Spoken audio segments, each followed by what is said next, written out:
Bismillahirrahmanirrahim. Assalamualaikum warahmatullahi wabarakatuh. Selamat pagi, siang, sore, malam, kapanpun kalian menyimak video pembelajaran di channel Explore Biologi. Pada video kali ini, kita akan melanjutkan materi mutasi. Jika pada video-video sebelumnya, ya bisa dicek di playlist mutasi. Kita sudah mempelajari beberapa hal tentang mutasi, ya, mulai dari pengertiannya, klasifikasinya, dan macam-macam jenis mutasi tersebut. Nah, lalu timbul pertanyaan, apa sih akibat dari mutasi, gitu ya?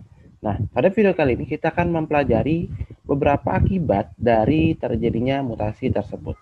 Bagi kamu yang belum like atau subscribe, bisa diluangkan waktunya untuk like dan subscribe video ini jika dirasa bermanfaat.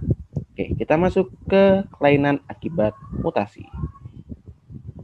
Baik, kalau kita ngomongin kelainan akibat mutasi, ya, berarti kita akan membicarakan tentang berbagai macam sindrom atau berbagai macam kelainan yang diakibatkan oleh mutasi. Kita ambil contoh di sini hanya beberapa sindrom yang umum dan sering ditemukan pada manusia. Walaupun definisi sering di sini tetap tidak sering-sering amat gitu ya. Mungkin hanya 1 banding beberapa juta atau 1 banding beberapa ratus ribu kasus saja. Gitu. Yang pertama ada sindrom Turner. Sindrom Turner adalah sindrom yang ditemukan oleh Pak Turner tahun 1938. Apa yang terjadi pada sindrom Turner? Yang terjadi adalah kita bisa lihat di penulisan kromosomnya. Jadi biasanya dari penulisan kromosom itu sudah menunjukkan apa sih yang sebenarnya terjadi. Pada penulisan kromosom manusia yang umum, ya, yang biasa dituliskan, harusnya kan 44A plus XX gitu ya. Nah, ternyata di sindrom Turner ini X-nya cuma 1. Apa penyebabnya? Penyebabnya adalah hilangnya 1 kromosom X. Nah, makanya di sini tulisnya 45,XO. O artinya berarti dia tidak ada. Sementara 45, nah berarti kan dia kurang 1 dari harusnya kromosom manusia itu adalah 46. Nah, lalu apa jenis kelaminnya? Nah, ini bisa diidentifikasi juga. Diidennya dari hilangnya atau tidak adanya kromosom Y. Dengan tidak ada kromosom Y, berarti secara otomatis dia bukan jenis kelamin laki-laki. Nah, secara umum, ciri-cirinya ada tadi berkelamin wanita, tidak memiliki ovarium. Jadi, karena dia tidak punya ovarium, berakibat dia nantinya hampir tidak mungkin untuk melahirkan atau mempunyai anak secara normal gitu ya. Lalu puting susu berjarak melebar, payudara tidak berkembang ya. Jadi karena tadi kekurangan kromosom X tadi berakibat beberapa perkembangan itu terhambat, terutama perkembangan yang memang terkait dengan kromosom kelamin gitu. Lalu badan cenderung pendek, memiliki gelambir pada leher dan mengalami keterbelakangan mental. Itu yang pertama, sindrom Turner. Lalu kita masuk yang kedua, ada yang namanya sindrom Klinefelter. Kalau sindrom Klinefelter ditemukan oleh, ya sesuai namanya, jadi nanti hampir semua ya sindrom-sindrom ini ditemukan atau diberi nama berdasarkan penemunya, gitu ya. Ciri-cirinya yang pertama, kelaminnya laki-laki, terlihat jelas dari penulisan kromosomnya juga, ya, 47XXY. Nah, di sini ternyata ada yang namanya gagal membelah.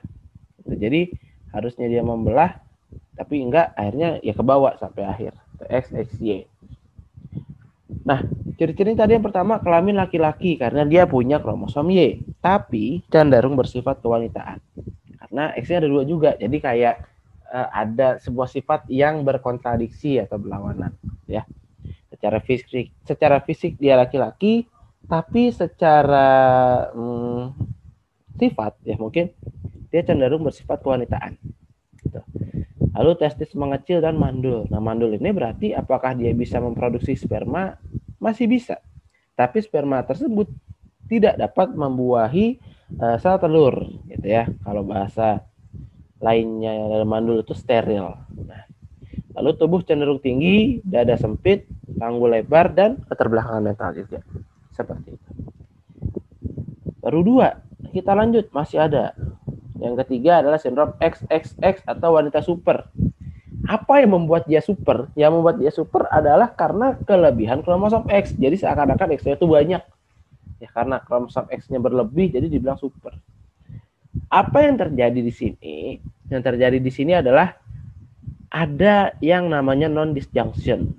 Nah, mungkin kamu bisa lihat lagi video penjelasan saya tentang pembelahan sel ya, karena ini masih menyangkut tentang materi-materi sebelumnya. Hasil non-disjunction tersebut harusnya berkromosom XX dibuahi sperma normal. Jadi harusnya X. Jadi kan gini, seorang anak atau seorang manusia itu mendapatkan satu kromosom dari ibu dan satu kromosom dari ayah, ya. Nah, harusnya ibunya itu hanya misalnya ngasih X, terus ayahnya ngasih X juga. Nah, normalnya kan jadi XX gitu ya. Nah, ternyata pada kondisi wanita super ini ovum dari ibunya itu non-disjunction atau gagal membelah. Ya, gagal berpisah. Gagal berpisah. Harusnya X, malah dia jadi XX. Gitu. Makanya dia XX tambah X, jadinya X. Ini banyak banget tanda panahnya. Ciri-cirinya adalah yang pertama dia steril, ya berarti dia tidak bisa dibuahi atau tidak bisa melahirkan anak. Lalu genita bagian dalam memiliki kelainan dan tingkat kecerdasannya bervariasi. Jadi kalau tadi kekurangan bisa berakibat kelainan, kelebihan pun juga bisa berakibat kelainan. Itu menunjukkan bahwa semua hal yang kita punya itu memang harus pas. Gitu. Kalau kurang bisa tidak maksimal, lebih juga bisa tidak maksimal. Gitu. Lanjut ya. Yang keempat ada sindrom Jacobs, ditemukan oleh Jacobs 1965. Nah, kalau tadi pada Klinefelter dia XXY, ya, XXY. Sementara kalau pada Jacob dia XYY, yang artinya X-nya harus 1. Tapi di sini yang non-disjunction adalah Y.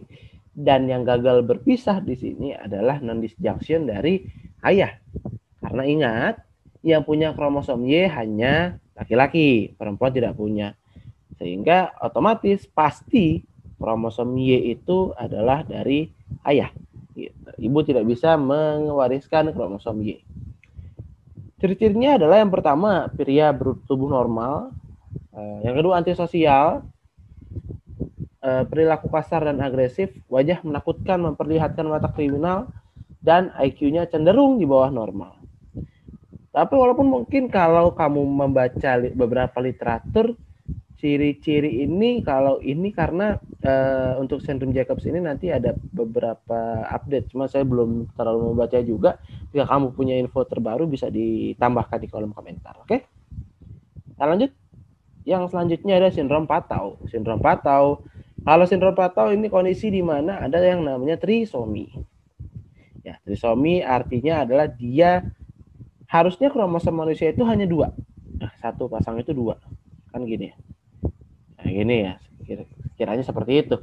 Kayak huruf X. Nah, ternyata pada sindrom Patau ini harusnya cuma 2, dia malah jadi 3. Dan ada di nomor 13. Jadi sambil kita lihat slide sebelumnya tadi, di sindrom nggak bisa. Nah, ini sindrom Jacobs ada yang namanya kariotip.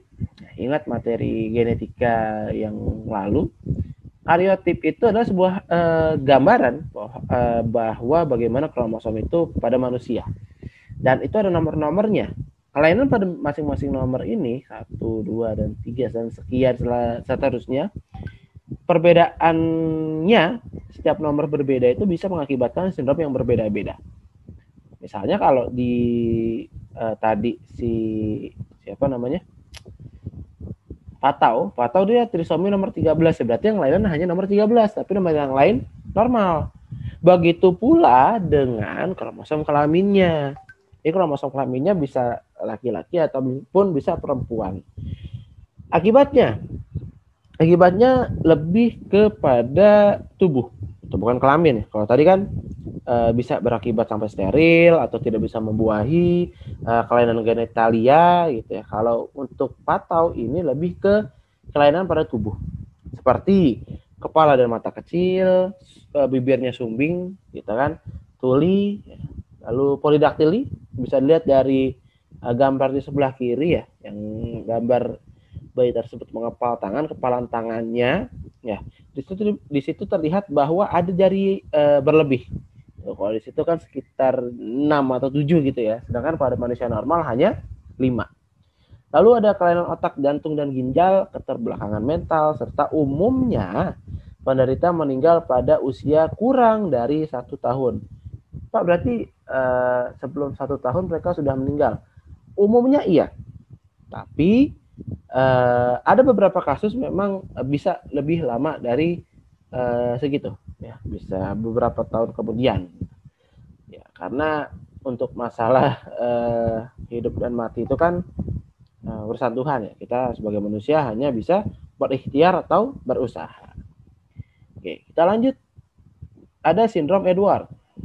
Kalau sindrom Edward sendiri, dia kondisinya kelainannya yang disebabkan mirip dengan sindrom Patau, yaitu trisomi nomor 18. Kalau tadi Patau itu nomor 13, kalau Edward nomor 18. Ciri-cirinya, ciri-ciri ada yang pertama kelainan pada alat tubuh, ya mirip-mirip dengan sindrom Patau, tapi karena dia berbeda nomor, sehingga nantinya secara detail ciri-ciri kelainannya pun juga akan berbeda.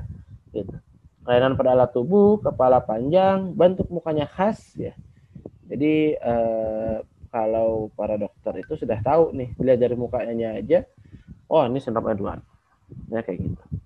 Contoh ya, kalau dalam lingkup yang lebih besar seperti sindrom Down, nanti kita bahas juga Down syndrome. Ya kita sebagai manusia sudah mengenal mungkin ya bagaimana ciri-ciri atau kekhasan muka dari penderita Down syndrome, karena kita sering lihat. Kalau Edward itu tidak terlalu sering mungkin gitu ya. Lalu ciri yang lain adalah rahang bawahnya rendah, mulutnya kecil, mentalnya terbelakang, tulangnya pendek, dan umumnya berumur pendek. Jadi karena fungsi yang berkurang dari fungsi-fungsi alat tubuh, sehingga biasanya berakibatnya kebanyakan umumnya anak tersebut berumur pendek. Gitu ya. Nah, ini Down syndrome ditemukan oleh J. Langdon Down tahun 1866. Jadi dan saat itu 6 orang kebanyakan itu untuk sindrom-sindrom ini. Dia adalah trisomi nomor 21. Ya, kalau saya tidak salah, saking cukup banyaknya penderita Down syndrome ini, ada hari Down syndrome sedunia. Cuma saya lupa tanggalnya. Jika kamu ingat, ya jika kamu ingat juga boleh komentar di kolom komentar di bawah. Trisominya nomor 21. Nah, jadi tadi kalau Patau nomor 13, Edward nomor 18, kalau Down syndrome dia nomor 21. Ciri-cirinya yang pertama adalah bibir tebal, lidah besar dan menjulur. Jadi biasanya lidahnya besar dan menjulur atau sering keluar. Lalu yang kedua, liurnya selalu menetes. Yang ketiga, mata sempit. Nah, ini sempit ya harusnya ya. Mata sempit miring ke samping. Seperti apa Pak? Ya, seperti yang mungkin kita sudah tahu, wajah Down syndrome pada umumnya mungkin seperti itu. Lalu gigi kecil dan jarang, dan biasanya IQ-nya rendah. Nah, ini yang mungkin kebanyakan kita belum tahu adalah wanita tidak steril. Jadi wanitanya tidak steril dengan artian masih bisa melahirkan anak. Penderita Down syndrome wanita itu bisa melahirkan anak. Jika dibuahi akan menghasilkan keturunan dengan Down syndrome. Apakah akan 100% seperti itu? Tidak. Tapi umumnya atau sebagian besar akan seperti itu. Ya, jika kamu menemukan literatur yang lebih compatible, silahkan di-share ya. Dan yang selanjutnya ada yang namanya sindrom Wolff-Fishburne, ya delesi nomor 4. Ingat video sebelumnya, delesi artinya adalah delete, ya, pengurangan, penghilangan, penghapusan. Jadi nomor 4-nya hilang. Kalau tadi kan trisomi berarti dia berlebih gitu ya, berlebih 1. Gitu. Kalau delesi ya nomor 4-nya hilang. Gitu. Apa ciri-cirinya? Yang pertama, pangkal hidung menonjol, bibir sumbing, pertumbuhan lambat, keterbelakangan mental, dan kelainan jantung. Seperti itu. Oke, untuk video kali ini cukup itu saja. Jika kamu menemukan sindrom-sindrom lain yang dirasa perlu ditanyakan, silakan tuliskan di kolom komentar. Saya akan berusaha jawab sebaik mungkin sesuai dengan ilmu yang saya punya. Semoga video kali ini bermanfaat. Jika kamu merasa ini bermanfaat, silahkan di-share ke teman-teman kamu yang kamu rasa perlu untuk mendapatkan info yang sama seperti yang kamu peroleh saat ini. Maaf jika ada salah kata. Kita berjumpa di video selanjutnya. Wassalamualaikum warahmatullahi wabarakatuh.